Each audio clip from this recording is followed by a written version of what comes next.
ছাত্ৰ-ছাত্ৰীসকল আজি আমি ধ্যানচান্দ লেসনটোৰ কুৱেশ্যন আনসাৰখিনি আলোচনা কৰিম। ধ্যানচান্দ লেসনটোৰ যিখিনি ফাৰ্ষ্ট এক্টিভিটি তাৰ ফাৰ্ষ্ট কুৱেশ্যনটো দিয়া আছে। ফাৰ্ষ্ট এক্টিভিটিটো হৈছে let's find out how much we have understood. আহাচোন আমি কিমান পাঠটো কিমান বুজিলোঁ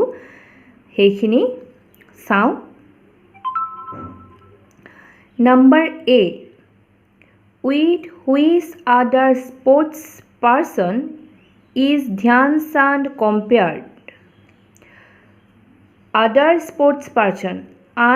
আন যিসকল খেলুৱৈ কাৰ সৈতে ধ্যানচান্দক তুলনা কৰা হৈছিল। কম্পেয়াৰ্ড মিন্স তুলনা কৰা। কাৰ সৈতে ধ্যানচান্দক তুলনা কৰা হৈছিল, আন কোন খেলুৱৈৰ সৈতে ধ্যানচান্দক তুলনা কৰা হৈছিল। আনসাৰটো হ'ব Dhyan Chand is compared with Pele of football and with Muhammad Ali of boxing. ধ্যানচান্দক ফুটবল খেল জগতৰ বিখ্যাত খেলুৱৈ পেলে আৰু বক্সিঙৰ যিজন আটাইতকৈ বিখ্যাত খেলুৱৈ মুহাম্মদ আলীৰ সৈতে তুলনা কৰা হৈছিল। পেলে আৰু মুহাম্মদ আলীৰ ফটোকেইখন তোমালোকে ইণ্টাৰনেটত এবাৰ বিচাৰি চাবাচোন, অতি সহজতেই পাবা। আৰু এই দুজন হৈছে বিখ্যাত মহান খেলুৱৈ আৰু এই দুজনৰ সৈতে ধ্যানচান্দক তুলনা কৰা হৈছিল। কুৱেশ্যন নাম্বাৰ 2 আছে who were the leading master of hockey when Dhyan Chand started his career। ধ্যানচান্দে যেতিয়া তেওঁৰ কেৰিয়াৰ আৰম্ভ কৰিছিল। কেৰিয়াৰ মানে হৈছে এনেকুৱা এটা কাম যিটোৱে জীৱিকাৰ পথ মুকলি কৰে, সেইটোৱে হৈছে কেৰিয়াৰ। যেতিয়া হকী খেলক কেৰিয়াৰ হিচাপে বাছি লৈছিলে তেতিয়া লিডিং মাষ্টাৰ কোন আছিলে, অৰ্থাৎ হকী খেল জগতৰ আগশাৰী দেশ কোনকেইখন আছিলে, হকী খেলত পাৰ্গত আগশাৰী দেশ কোনকেইখন আছিলে। আনসাৰটো হৈছে when Dhyan Chand started his career the Europeans and the Americans were the leading master of hockey। Hockey খেল জগতৰ আগৰণুৱা লিডিং মাষ্টাৰ ৰূপে আছিলে, নেতৃত্ব সেই সময়ত বহন কৰিছিল ইউৰোপৰ খেলুৱৈসকলে আৰু আমেৰিকাৰ খেলুৱৈসকলে। নাম্বাৰ চি কুৱেশ্যনটো দিয়া আছে চোৱা। when did the turning point in ধ্যানচান্দ's life came। ধ্যানচান্দৰ জীৱনৰ টাৰ্ণিং পইণ্টটো কেতিয়া আহিছিলে। টাৰ্ণিং মানে হৈছে কেঁকুৰি, এটা মূৰ পইণ্ট। এতিয়া টাৰ্ণিং পইণ্ট শব্দটো একেলগে বুজায় যে এটা উল্লেখযোগ্য মূৰ য'ৰ পৰা জীৱনটো অলপ সলনি হৈছিলে, জীৱনটো এটা বেলেগ এটা পথেৰে যাবলৈ আৰম্ভ কৰিছিলে। অৰ্থাৎ এইটোকে বুজাইছে যে ধ্যানচান্দৰ জীৱনৰ উল্লেখযোগ্য সময় কোনখিনি, যি সময়ত তেওঁ ধ্যানচান্দ ৰূপে চিনাকি হ'বলৈ আগবাঢ়িছিলে। তেওঁ এটা নৰ্মেল লাইফ সকলোৰে দৰে কটাইছিলে, কিন্তু এনেকুৱা এটা মুহূৰ্ত তেওঁ জীৱনলৈ আহিল যি ফালেদি তেওঁ আগবাঢ়ি যোৱাৰ বাবে তেওঁ ধ্যানচান্দ ৰূপে পৰিচয় পাবলৈ সক্ষম হৈছিলে। সেইটোৱে হৈছে turning point. The turning point in ধ্যানচান্দ's life came after he had joined the British Indian Army at a very tender age of 16। ধ্যানচান্দৰ জীৱনৰ টাৰ্ণিং পইণ্টটো আহিছিল যেতিয়া came after he had joined British Indian Army। তেওঁ কিহত join কৰিছিলে, সেই সময়ৰ ব্ৰিটিছ অধীনস্থ যি ইণ্ডিয়ান আৰ্মি আছিলে। ধ্যানচান্দ যেতিয়া 16 বছৰীয়া বয়সৰ ল'ৰা আছিলে তেতিয়া ভাৰতখন ব্ৰিটিছৰ তলতীয়া হৈ আছিলে, আৰু সেই সময়ত ব্ৰিটিছৰ তলতীয়া যিসকল ভাৰতীয় আৰ্মিত তেওঁ যোগ দিছিল। সেইকাৰণে কোৱা হয় অকল সেয়া ইণ্ডিয়ান আৰ্মি নাছিলে, ব্ৰিটিছ ইণ্ডিয়ান আৰ্মি আছিলে। ব্ৰিটিছৰ নেতৃত্বত আছিলে ইণ্ডিয়ান আৰ্মি তেতিয়া সেইকাৰণে British Indian army at a very tender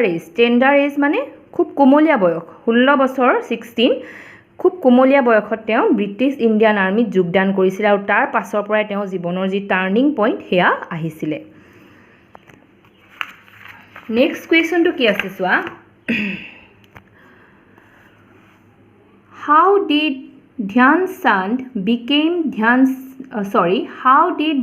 Singh become Dhyan Chand? ধ্যান চান্দৰ প্ৰথম নাম আছিলে ধ্যান সিং আছিলে দেই সেইটো আমি পাঠটোত ইতিমধ্যে আলোচনা কৰিছোঁ তোমালোকে পাঠটো পঢ়িছা যেতিয়া গম পাইছাই তেওঁ আৰ্লি এজত নামটো আছিলে ধ্যান সিং কিন্তু তেওঁ কেতিয়াৰ পৰা ধ্যান চান্দ নামে পৰিচয় লাভ কৰিছিলে আনসাৰটো চোৱা ধ্যান চান্দ used to do practice at night after his duty hours. He waited till the moon shines at night. So, his fellow players started to calling him Dhyan Chand. His coach predicted that he would one day shine like a moon and gave him the title of Chand. মই প্ৰথম পঢ়ি দিলোঁ এতিয়া চাবা বুজি ল'বা ধ্যান চান্দ used to do practice at night after his duty hours. ধ্যান চান্দে যেতিয়া তেওঁৰ ডিউটি পালন কৰিছিলে ডিউটি মানে যে ইণ্ডিয়ান আৰ্মি হিচাপে তেওঁ যেতিয়া ডিউটি পালন কৰিছিলে ব্ৰিটিছ ইণ্ডিয়ান আৰ্মি হিচাপে যেতিয়া তেওঁ সেই কৰ্তব্যৰত সময়খিনিৰ পাছত সাধাৰণতে তেওঁ ৰাতি হকি প্ৰেক্টিছৰ কাৰণে তেওঁ ৰাতি মানে হকি প্ৰেক্টিছ কৰিছিল আৰু তেওঁ অপেক্ষা কৰিছিল হি ৱেটেড তেওঁ অপেক্ষা কৰিছিল টিল the moon science at night আৰু ৰাতি যেতিয়া জুনৰ পোহৰটো ফটফটীয়া হোৱালৈকে যেতিয়ালৈকে জুনৰ উজ্জ্বল পোহৰ যেতিয়ালৈকে জুনৰ পোহৰখিনি উজ্জ্বল হোৱাৰ সময়খিনিলৈকে তেওঁ অপেক্ষা কৰিছিল হিজ ফেলো প্লেয়াৰ্ছ তেওঁ লগৰ খেলুৱৈসকলে started to calling him তেওঁ ক'বলৈ আৰম্ভ কৰিছিল ধ্যান চান্দ বুলি অৰ্থাৎ হিন্দীত চান্দ শব্দটোৱে জুন বুজায় মুন ইংলিছত মুন হিন্দীত চান্দ অসমীয়াত আমি যাক জুন বাই বুলি কওঁ সেইকাৰণে তেওঁ নাম দিছিলে চান্দ আনহাতে হিজ কোচ মানে হৈছে প্ৰশিক্ষক প্ৰেডিক্টেড মানে হৈছে পূৰ্বানুমান আগতেই অনুমান কৰি লোৱাটোকে কোৱা হয় প্ৰেডিক্টেড হিজ কোচ প্ৰেডিক্টেড তেওঁ প্ৰশিক্ষকেও এটা কথা আগতীয়াকৈ অনুমান কৰি লৈছিল that he would one day shine like a moon Dhyan Singh এদিন জুনৰ দৰে উজ্বলি উঠিব বুলি তেওঁৰ প্ৰশিক্ষকেও আগতেই অনুমান কৰিছিল and gave him the title of Chand আৰু তেওঁক কি উপাধি দিছিলে চান্দ উপাধি দিছিলে অৰ্থাৎ জুনৰ দৰে উজ্বলি উঠিব বুলি তেওঁ আগতীয়াকৈ জানি তেওঁক জুন উপাধি দিছিলে এতিয়া তোমালোকে যদি এই কুৱেশ্যনটো মনত ৰাখিবলৈ দীঘল পোৱা বা এক্সামত দেখা যে নাম্বাৰ 1 মান আহিছে তেতিয়া তোমালোকে এই গোটেই কুৱেশ্যনটো নিলিখি আনসাৰটো নিলিখি অকল এইখিনিৰ পৰা লিখিলে হ'ব হিজ কোচ প্ৰেডিক্টেড ডেট ধ্যান চান্দ Koch predicted date he would এইখিনিলৈকে লিখিলে হ'ব যে অকল প্ৰশিক্ষকৰ কথা লিখিলে হ'ব কিন্তু এই গোটেইখিনি কথা উল্লেখ কৰি দিব পাৰিলে ভাল গোটেই সম্পূৰ্ণ আনসাৰটো ইয়াত সোমাই আছে নাম্বাৰ ই কুৱেশ্যনটোত কৈছে where did Dhyan Chand win the title hockey personality of the century hockey personality অৰ্থাৎ হকি ব্যক্তিত্ব শতিকাৰ হকিৰ ব্যক্তিত্ব উপাধিটো তেওঁ কেতিয়া পাইছিলে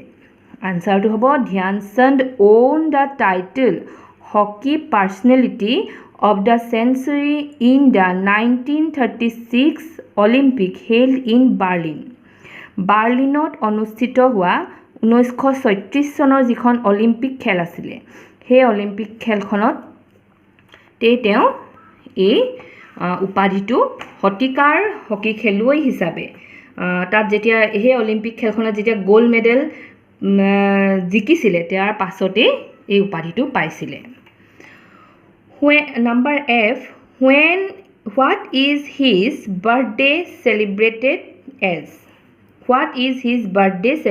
এজ ধ্যানচন্দৰ জন্মদিনটো কি বুলি পালন কৰা হয় কি হিচাপে পালন কৰা হয় His birthday 29th August 29 আগষ্টত তেওঁৰ বাৰ্থডে হয় সেই দিনটো is celebrated as National Sports Day ৰাষ্ট্ৰীয় খেল দিৱস হিচাপে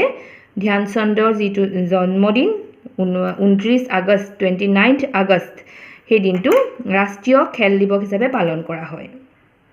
Question number Z Why was he given the nickname the Wizard and the Magician of the Hockey তেওঁ দুটা নিকনেম আছিল অৰ্থাৎ তেওঁ উপৰুৱা নাম আছিল এটা হৈছে the Wizard and the Magician of Hockey সেই দুটা তেওঁ কিয় লাভ কৰিছিল আনসাৰটো চোৱা Dhyan Chand was given the nickname ধ্যানচন্দে নিকনেম লাভ কৰিছিল তেওঁ নিকনেম দিয়া হৈছিল The Wizard and the Magician of Hockey Wizard and the Magician of Hockey বুলি তেওঁ উপৰুৱা নাম দিয়া হৈছিল for his super ball control কাৰণ তেওঁ বৰ আচৰিত ধৰণেৰে কি কৰিব পাৰিছিল বল নিয়ন্ত্ৰণ কৰিব পাৰিছিল হকিৰ হে ষ্টিকডালৰ বেকা মোৰটোৰে তেওঁ বৰ আচৰিত ধৰণে কি কৰিব পাৰিছিল বলটো নিয়ন্ত্ৰণ কৰিব পাৰিছিল in his 23-year career তেওঁ খেলুৱৈ হিচাপে 23 years পাৰ কৰিছিলে he scored a total of 570 goals in 15 matches তেওঁ বহুত খেল খেলিছিল obviously কিন্তু 15খন খেল বুলি এটো কাৰণে কৈছে যে 15খন খেলত তেওঁ এই 23 বছৰ খেলুৱৈ জীৱনত তেওঁ 15খন খেলত 570টা গোল কৰিছিল এটা কথা চোৱা সেই সময়ত ইমান বহুত খেল অনুষ্ঠিত হোৱা নাছিল খুব উল্লেখযোগ্য সিলেক্টেড খেল কিছুমান হৈছিল ইন্টাৰনেশনাল এই 15খন খেল আসলতে ইন্টাৰনেশনাল খেলৰহে সংখ্যা ইন্টাৰনেশনাল খেল যি কিখনক সেইকাৰণে 15খন খেলত কি কৰিছিল